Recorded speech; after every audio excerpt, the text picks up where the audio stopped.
Hello and welcome to FX Street Currency in Play. I'm Matt Brown. I'm joined today by Mark Oswald, who's strategist at ADM ISI. It's Friday, it's the end of the week. It's been quite a busy week. Let's have a look at the headlines first off though. Euro dollar retreats as EU inflation misses expectation. We've got cable slips on downward GDP revision and dollar yen near weekly lows. US PCE inflation is key. Let's start with key takeaways.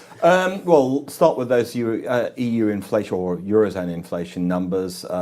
Disappointing. We've got CPI headline dipping to 1.5 from 1.6 and core to 1.1 from 1.2, both basically negating a slight uptrend that we've seen in recent months. The key factor in this appears to have been a lot of it's to do with clothing. A lot of that is to do with seasonal fluctuations.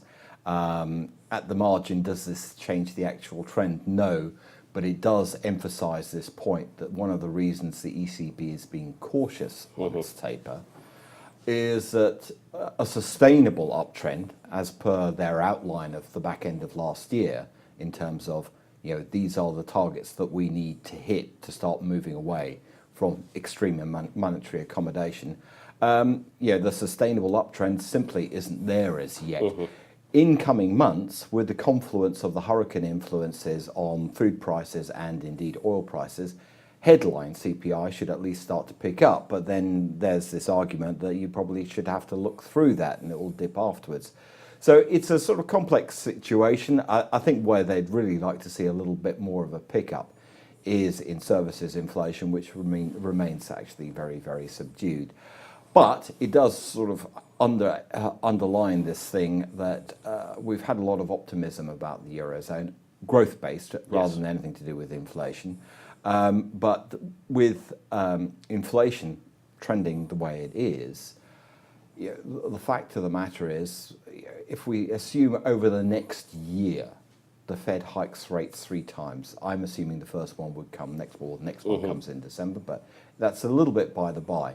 I'm certainly assuming the ECB isn't, so you've got an even wider rate differential, and that's probably going to play a bigger part again in the performance of euro dollar. And it's negative for euros. It's definitely a negative for the euro. There's only so long that it can actually dine out on the better growth prospects, because at the end of the day, currency traders understandably want to look at the carry, and the carry into the dollar out of the other G7 currencies in most cases is attractive. Understood. And cable, look, GDP revision slightly less than expected. Well, it's the array of the data that we had today. The GDP revision, 0.3% still there for Q2, but we've revised down previous quarters. So we're now down to a 1.5% year on year. That's not the end of the world. We're not talking recession here. However, you start to look at some of the other components, the Q2 current account, and the revision to the Q1 current account were ugly. I mean, you've gone from a 16.5 billion estimate for Q1 originally to now 22.3 billion deficit. And just when you were hoping, well, maybe that was just an outlier, no, Q2 was actually worse. It was 23.2 billion. So it's a reminder of something which markets, for as long as the UK has been part of the EU, have been rather insensitive to. But as the UK moves away from the EU, this issue of the current account deficit and how it's financed is going to become more important. Last but not least in all the data that we had today, we had the index of services, and that actually makes for slightly depressing reading.